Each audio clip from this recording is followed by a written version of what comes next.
This news program is proudly brought to you by Smart Start Breakfast Biscuits and Now Biscuits.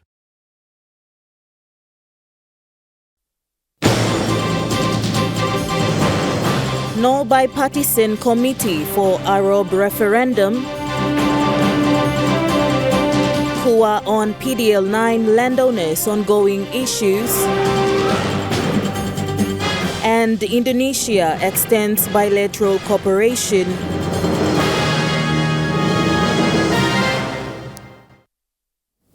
Good evening. You're watching National Emtv News. I'm Grace Papiali. Thank you for joining us. The national government has the powers to ratify the Bougainville referendum result. In this 11th Parliament, no bipartisan committee has been established thus far to look into the results on the post-Bougainville referendum. This was revealed by Sepuka Temu yesterday in Parliament. Sepuka, who was the Minister for Bougainville Affairs back then, told Parliament that it is incumbent and urgent for members of the National Parliament to fully understand the Bougainville Peace Agreement before any decision on that can be made, hence stressed the need for a bipartisan committee to be set up at the earliest. Sepuka further provided details on Bougainville's reconciliation peace-building program, adding that the national government needs to fully support this. Those conflict-dead civilians and combatants and the wounded or maimed or disabled, how do the government properly transit them into better lives? At that area, there was a gap in terms of national action to properly allow this group of people to be settled through the entire peace process. Sepuka added that in times of conflicts or even natural disasters, displaced civilians need to be properly rehabilitated and re-engaged back into the communities. Hence, the government must develop processes like Bougainville's reconciliation peace-building program. Sepuka provided examples of this. We as a country have not yet properly institutionalized those processes. One of the examples is that many of our ex-combatants, both from Bougainville and our own soldiers, we have not properly rehabilitated them very, very well. In responding to this, Minister for Bougainville Affairs, Manasseh Makiba, agreed that a bipartisan committee needs to be established soon and gave emphasis on three main agendas in the Bougainville peace process, which are autonomy, weapons disposal, and referendum. Makiba told Parliament that the autonomous Bougainville government and the national government have met for consultation talks on three different occasions in which two commitments were made. Minister Makiba elaborates. Two important commitments made is that by this Parliament, the 11th Parliament, will have to make a decision on the future political settlement for Bougainville by 2027. Minister Makiba told Parliament that before he tables the referendum result for Parliament to make a decision on, this procedure needs to be in place first. Minister Makiba is expected to make a statement on the Bougainville peace referendum next week, Tuesday, on the floor of Parliament. Lindy Suharupa, National Emtv News.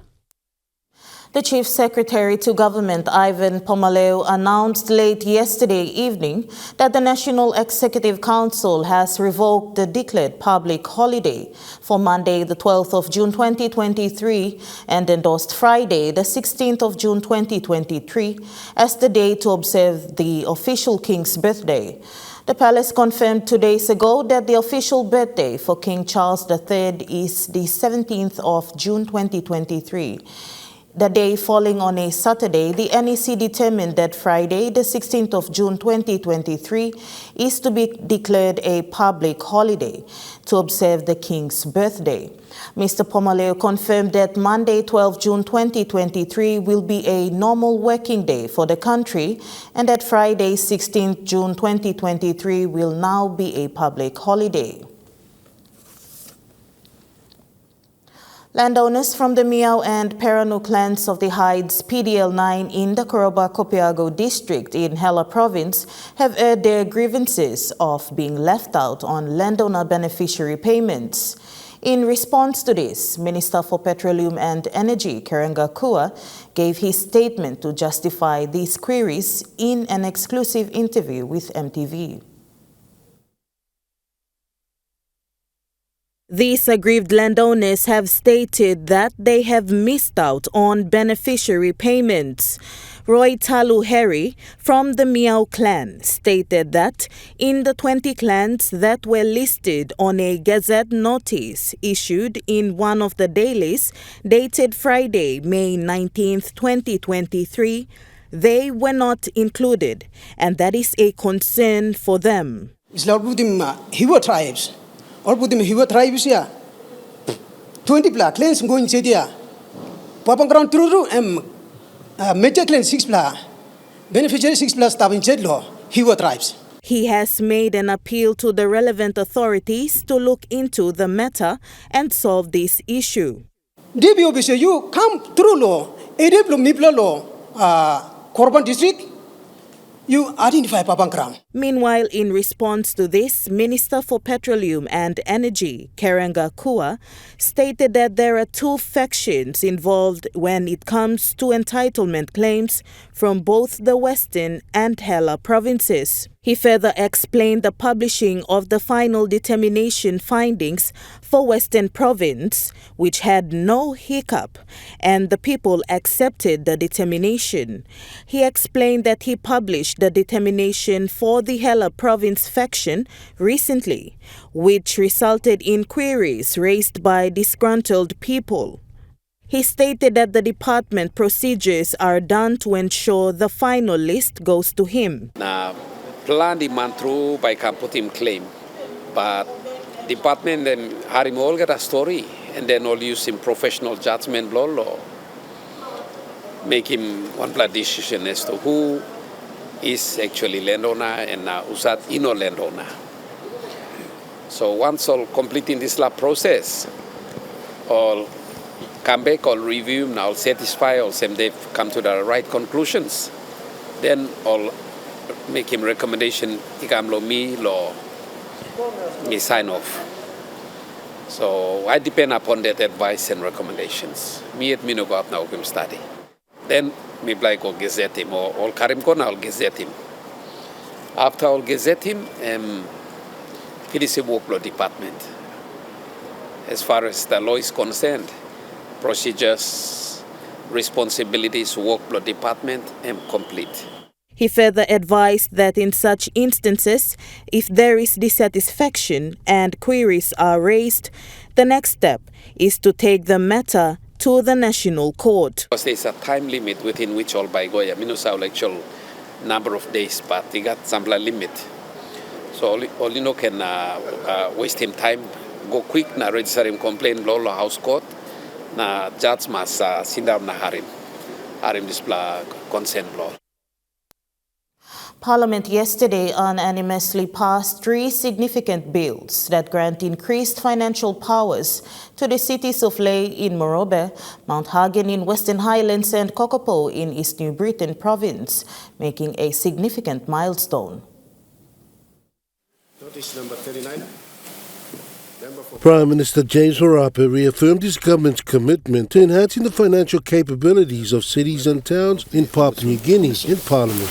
And under the leadership goals, I put this bill to the House. Thank you, Mr. Speaker. The newly approved bills are the Lae City Authority Amendment Bill 2023, Mount Hagen City Amendment Bill 2023, and Kokopo City Authority Amendment Bill 2023, which will facilitate the redistribution of goods and services tax revenue from the respective provincial governments. As per the amendments, the Marlborough Provincial Government, Western Highlands Provincial Government and East New Britain Provincial Government are now obligated to allocate 25% of the GST revenue they receive from the Internal Revenue Commission for the fiscal year commencing January 1, 2024, and for each subsequent year to the respective city authorities. Although Lae, Mount Hagen and Kokopo were designated as cities by Parliament in 2015, their development has been impeded by challenges in revenue collection. An exception was Lae, where the Marlborough Provincial Government allocated 20% of the GST collected to the city in 2020. Prime Minister Marape expressed that the laws are instrumental in the country in expediting service delivery that will benefit the entire country. Prime Minister Marape also commended Marlborough Governor Luther Wenge and Western Highlands Governor Wairapa for their collaboration in facilitating this crucial reform. The bills were presented by a member of Prime Minister James Marape's ruling Pango Party, MP Tobain Jr., garnered support from both sides of the House.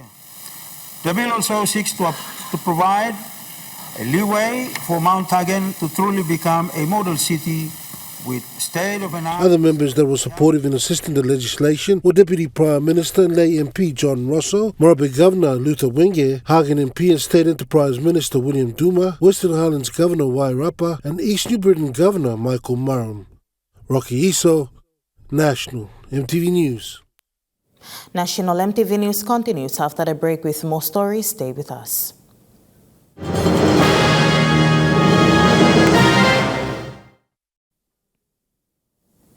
Welcome back to National MTV News. A party of 9 delegates from the Republic of Indonesia Parliamentary Bilateral Cooperation Group arrived in the country yesterday. The aim of the visit is to strengthen bilateral cooperation with Papua New Guinea. Vice Chairperson of the Committee for Interparliamentary Cooperation of the House of Representatives of the Republic of Indonesia, Putu Supadma Rudana, announced that the visit is to have a bilateral meeting with Papua New Guinea's parliament and further announced their agenda in Papua New Guinea. The reason our visit to this time to Papua New Guinea, first, we would like to reach out to have more cooperation, people-to-people cooperation, and also parliamentary cooperation, stronger parliamentary cooperation, and hopefully can bridge business-to-business cooperation in the future. He further elaborated on the parliamentary cooperation between the two countries, adding that there is a MOU draft in preparation to be signed by the two countries.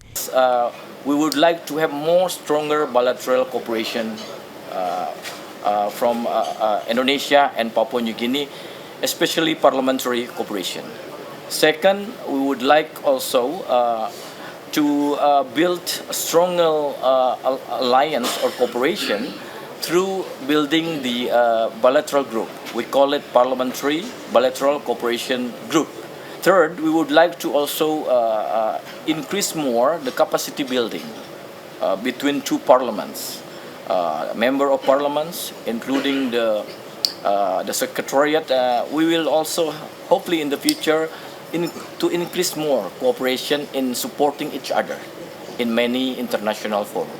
And the last one is we would like to have more visits from our member of parliament. We have 575 member of parliament in Indonesia, and if I heard that's 118, if I'm not mistaken, member of parliament in Papua New Guinea. So we would like to have more visits.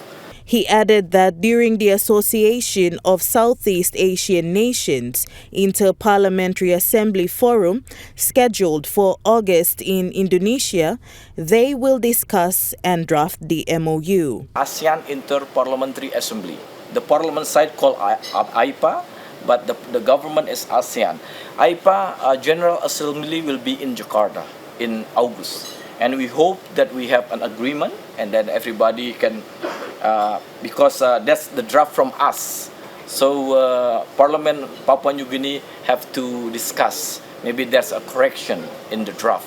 So if we agree, and hopefully at that time, our speaker and of course your speaker will meet in Jakarta and hopefully can sign the MOU regarding the cooperation between Indonesian Parliament and also Papua New Guinea Parliament.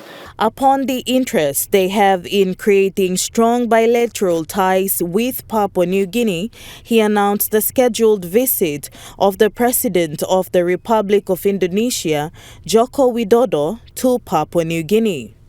Next month, our President will also visit PNG, Port Moresby, and then we will encourage more our government, because in Indonesia is presidential.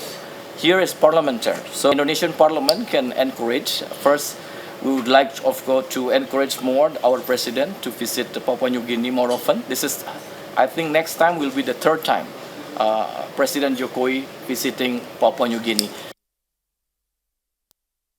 Meanwhile, Vice Chairperson of the Committee for Interparliamentary Cooperation, Putu Supandma Rudana, also announced that Indonesia will be hosting the Indonesia-Pacific Parliamentary Partnership in 2024, hence have invited Papua New Guinea to participate with other Pacific Island nations to discuss trending issues in the region. The meeting will be between the Indonesian Parliament with Pacific Islands countries or forums, which aims to find solutions in different development sectors. Putu Supandma Rudana announced that they have established the Indonesia-Pacific Parliamentary Partnership, or IPPP, which was held in Jakarta in 2018. Due to COVID-19, the event wasn't hosted in 2019, hence Indonesia will be the host in 2024. I think it's a great opportunity to work closely together to find challenges and then also to find a solution. I think in the future to have more cooperation in trade, in education, in culture, in many aspects of life. So I think this is just a great moment that we have to mention this. It will be in August next year, 2024. It will be held again in Jakarta after 6 years. Rudana explained some of the partnership programs that they aim to have with Papua New Guinea, one of which is university exchange programs with Papua New Guinea. The most important thing, how to make more connection and cooperation in all aspects of life, including the capacity building I mentioned earlier regarding education. Because I think in the future we have many universities in Indonesia, and then you have also your university here. And hopefully, we hope also many of your students can study in Indonesia, and of course the same thing, Indonesian can also study here. I think it's good to have more exchange. The Women's Microbank Limited, branded as Mama Bank, has launched a new product designed for the agri-SMEs and smallholders farmers in rural and urban Papua New Guinea. The product was launched today at the bank's headquarters in the nation's capital, witnessed by stakeholders and Mama Bank's customers. Yes, no. The Women's Microbank is owned mostly by women and girls in Papua New Guinea and is aimed to supporting the women folks in the country do business to sustain livelihoods. Today, at the launching of the new product, the chairman of Mama Bank, Noel Norigu, acknowledges the Australia-PNG Economic Partnership for the initiative to fund the agri-value chain. We all have one thing in common in this modern economy, and that is to be the agents of change, to make available economic empowerment opportunities, to enable all our smallholder, agribusiness SMEs, especially women-led SMEs, to respond positively to whatever needs that they may have. This will open up meaningful opportunities for the growth and development of the agricultural sector. The partnership and fund provided aims to increase the export of quality coffee, copra, cocoa and spice to markets overseas. This partnership is a key milestone for the agro-SMEs, women-led SMEs, and agro-exporters, agricultural business exporters, which will greatly enable them to improve the end-to-end supply chain through the robust credit facility. Mr. Norigu said this will see local SMEs buying from farmers and supplying it to the exporters to send overseas. It's a particular area where we realize that when you go to commercial banks to borrow, it's very difficult. When you try your cash flow, even when you want to start small, it's very difficult. And that's why we as the Women's Mind, we operate in a micro space. And we start small and we work our way through with would-be entrepreneurs. The Councillor Economics for the Australian High Commission, Nick Johnson, in his keynote address, says Australia will continue to work with PNG to see this investment go through to assist women in agriculture. Limited access to affordable financing is a problem and poses a real challenge to the growth of these value chains. So smallholders and small and medium enterprises and micro enterprises are often discouraged from accessing agricultural loans due to high lending costs, increased risks and limited financial literacy. And to achieve financial inclusion, so it's crucial to support financial service providers such as Mama Bank. The fund is worth 3.5 million kina. Cynthia Maku, National, Emtv News.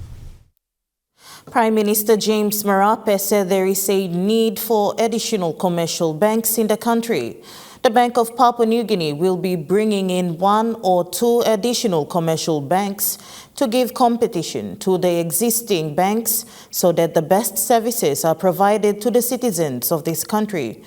This was said following a series of questions without notice during the Parliament session today from the opposition leader Joseph Lelang on some of the issues that people are facing with the banking systems. Opposition leader Joseph Lelang says commercial banks are not performing effectively and are also charging fees for every transaction made.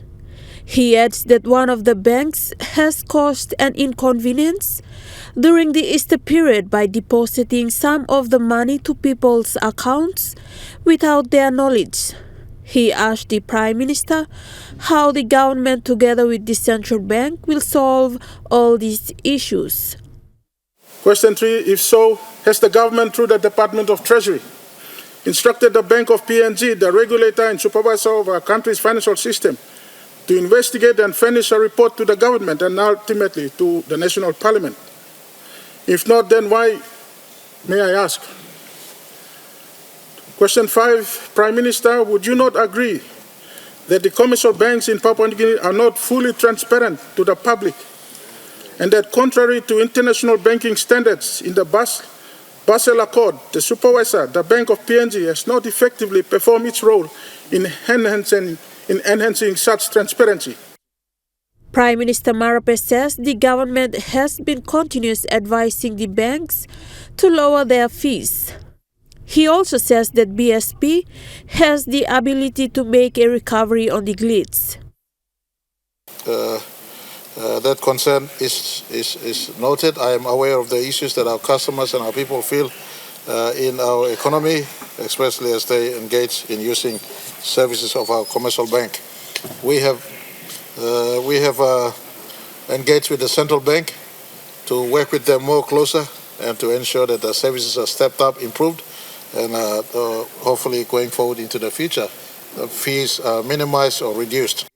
Marape confirmed that they are working with the central bank in finding a commercial bank that is suitable to the people.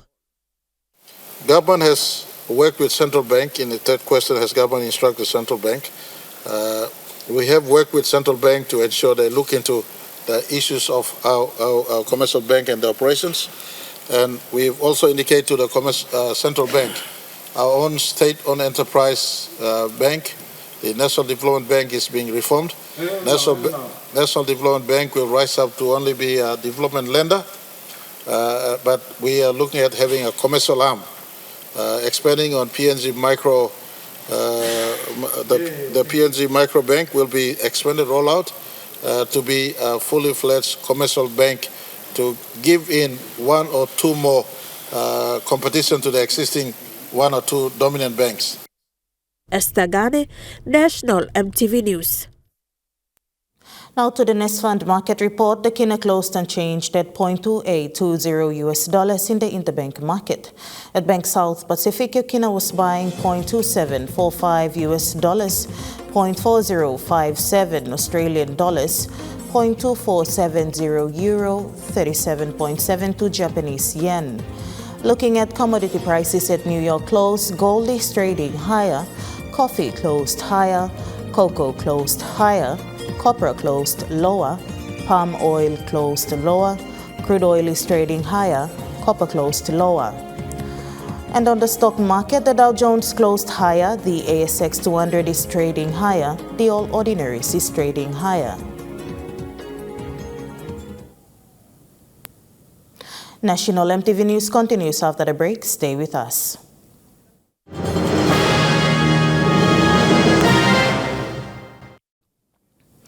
Welcome back to National Emtv News. More than 84 students graduated today from Kumul Training Institute with certificates in plant operator and motor vehicle driving at the Kumul Training Institute's 56th graduation in Port Moresby. This year also marks 15 years since the institution started teaching courses in plant operating and motor vehicle driving. Ladies and gentlemen, Kumul Training Institute has been accepted as a training provider since 2007. And we've been following under rules and regulations through the Department of Labor and Employment, that's through this National Training Council. It's the only regulatory body arm of the Department of Labor and Employment. We followed all the procedures, rules, regulations, and through their monitoring, eventually obtained this license as a Kumul Training Institute to run a training program on a plant and motor vehicle, and which is now well over 14 years. Of the 84-plus graduates, only 2 were female. Director of Kumul Training Institute, Max Curry, and Kumul Training Institute said Kumul Training Institute is always ready to help young and old people achieve their dreams. You are graduating here today. You are not only one. We have graduated over 15 years, so many students in those field in plant and motor vehicle, that's big truck driving, vehicle driving, dump truck driving, TV driving, excavator operator, bulldozer, grader, mobile crane, and you are now probably 56th among those graduates who have already graduated so far. Mr. Curry added that while this is the 15th batch to graduate today, he was happy to announce that today's graduation was the institution's 56th graduation. Graduating students today received certificates for heavy truck operating, semi-trailer, excavator and mobile crane. Students who are trained at Kumul Training Institute do more hands-on lessons compared to theory. We will be graduating you with certificates. This country, you know, we have a rugged mountain, fast-flowing rivers, swamps. We need labor force. Labor force should come out of skill-oriented. So Kumul Training Institute has been, over the years, based on skill-oriented. Thus far, we have bought excavators, mobile crane, dump truck, not for construction work, but just basically for giving out students on practical. The next intake for Kumul Training Institute for the courses of plant operator and motor vehicle operating will be on July 28, 2023. Those interested to apply can visit the Kumul Training Institute office for more details. Godwin Eki, National Emtv News. The West New Britain province has been under a 2-month curfew, a spare NEC decision after law and order issues became prevalent within the province. Yesterday, during question time in Parliament, Governor Sasindran Muthuvel asked if an allocated funding of 5 million kina towards enhancing law and order in the province will be released soon. He directed his question to the Minister for Internal Security, Peter Siamalili Jr. Amendment to the Constitution. Governor Muthuvel said currently Mobile Squad 18 and 19 respectively are in the province to help maintain law and good order in the communities there. With that, the provincial government has been forced to pay for their logistics, accommodation and allowances thus far. Can the minister ensure this money all committing through law, NEC decision, law this money being sent to province so all can settle in this law outstanding. Province spending close to 2 million kina finish development fund directed law this police operation. In response, Minister for Internal Security Peter Siamalili Jr. assured the governor that funding support should be delivered to the province soon. Me confirm also NEC did approve 5 million long support him this state of emergency. And I will follow through again, whilst we all here, I will follow through to ensure that you get the appropriate support. The West New Britain province has in the recent months witnessed a huge breakdown of law and order with frequent car hijacking, robberies and killings. Police, through the Provincial Police Commander, Superintendent Peter Baki, said his men, with additional manpower support, are constantly monitoring the Talasia Highway, which is considered to be the hotspot area of crime. Lindy Suharupa, National Emtv News. Following Parliament commendations on the amendment of the 2015 City Authority Acts for Mount Hagen, Ley and Kokopo cities in PNG, member for Goroka Aye Tambua announced that Goroka will be seeking the city status in the coming years. Mr. Tambua, after announcing that Goroka will be seeking the city status soon in the country, highlighted two major challenges that stands in the way of such achievement. I'd like to say that for Goroka, we do have some challenges before we can meet that city status.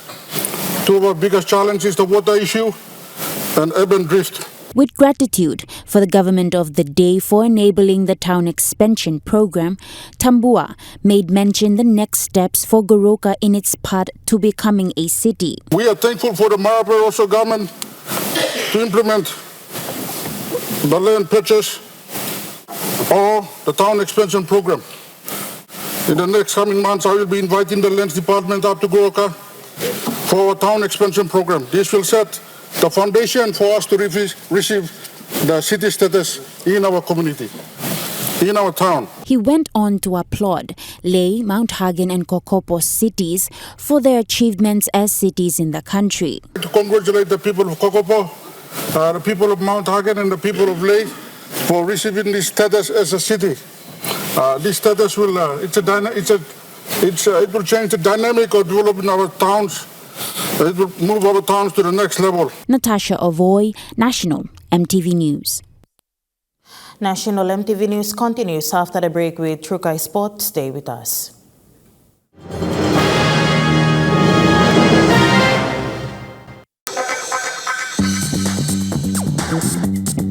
Trukai Sports.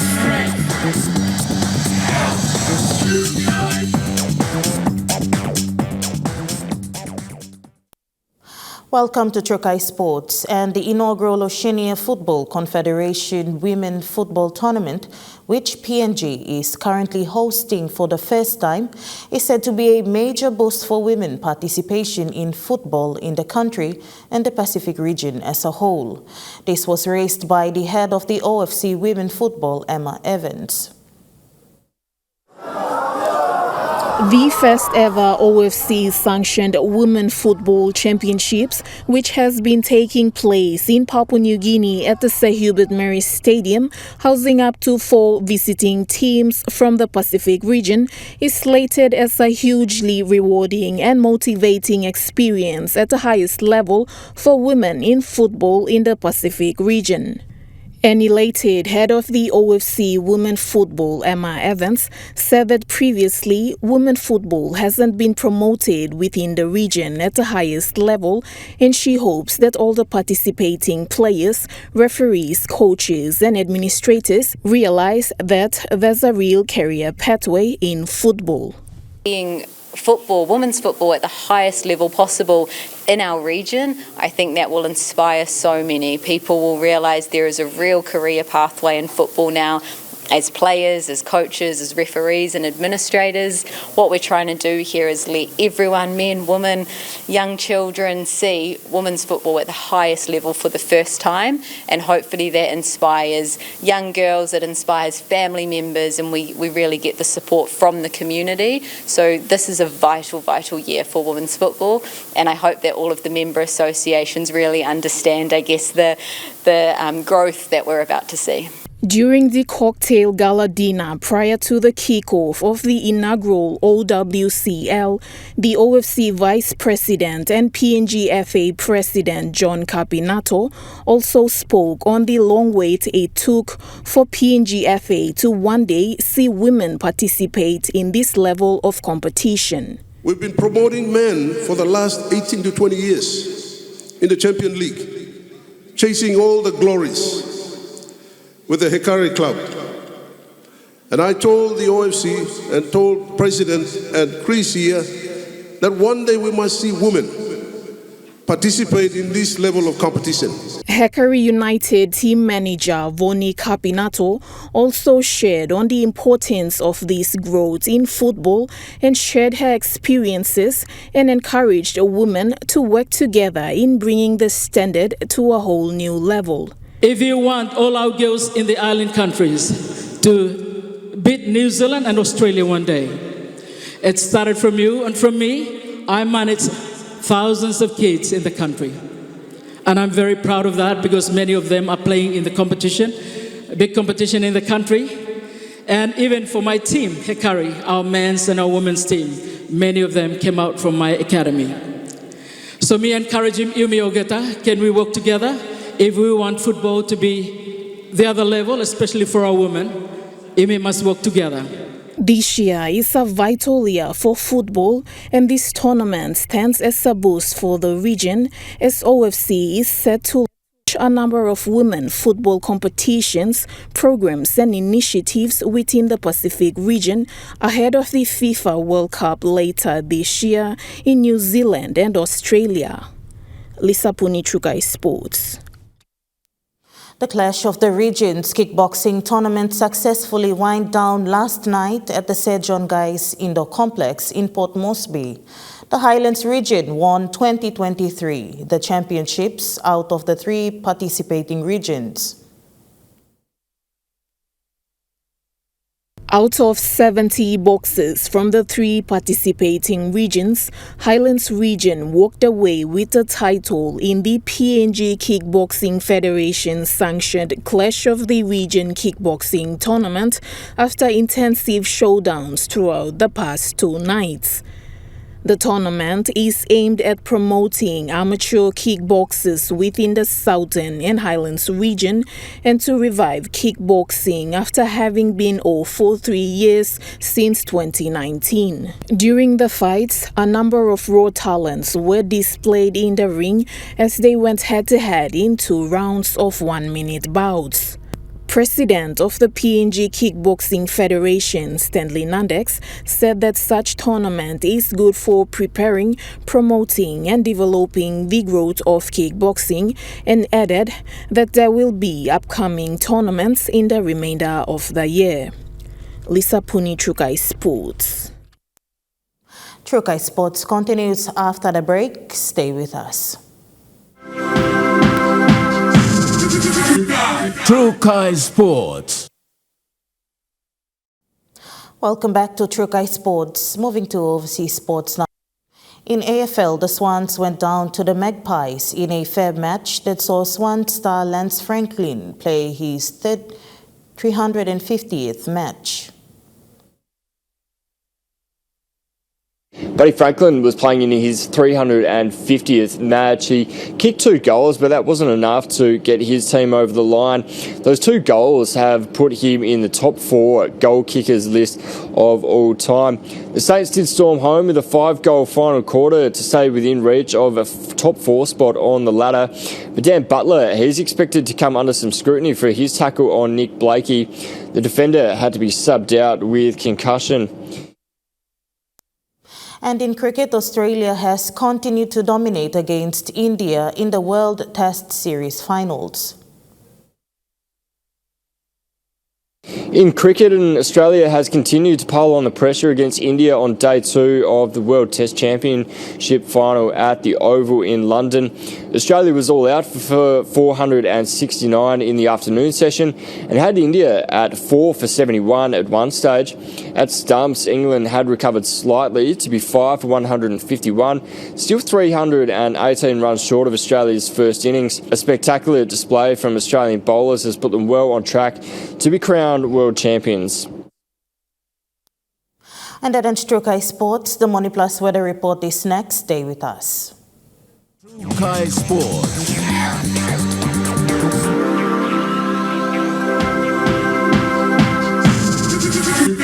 Trukai Sports. This weather update is proudly brought to you by Money Plus. With you always.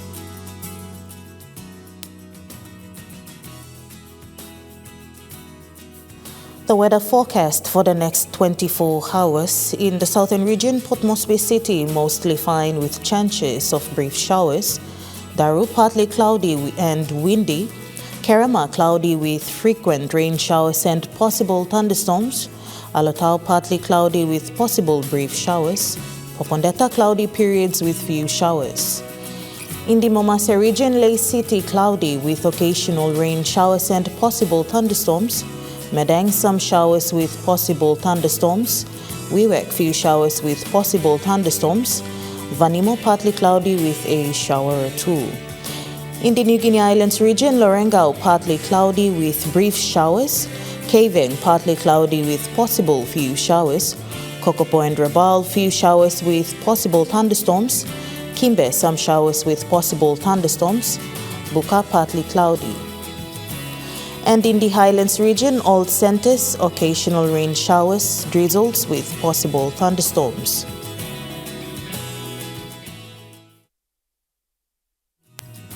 The weather update was proudly brought to you by Money Plus. With you always. And that wraps up the news, sports and weather for Friday, the 9th of June 2023. From all of us here, pleasant viewing. Bye for now.